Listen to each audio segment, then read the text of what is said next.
Hello there. So you want to know how you can go ahead and download OBS Studio. This is the only video you'll ever need to watch. So let's just get straight into the video. Go ahead and open any browser that you are familiar with and simply search for OBS.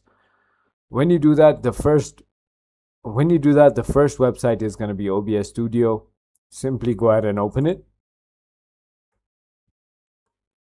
And here you're going to get the option to go ahead and download for Windows, Mac, and Linux. Go ahead and download on anything that you are using on.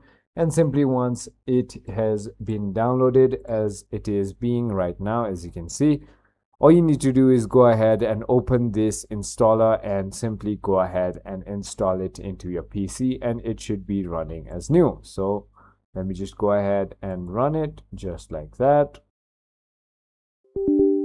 And click on yes, and now finally go ahead with this setup and click on install, and it should be done on your PC. So it is as simple as that. I hope this video was helpful to you. If it was, hit that like button and I'll see you on the next one.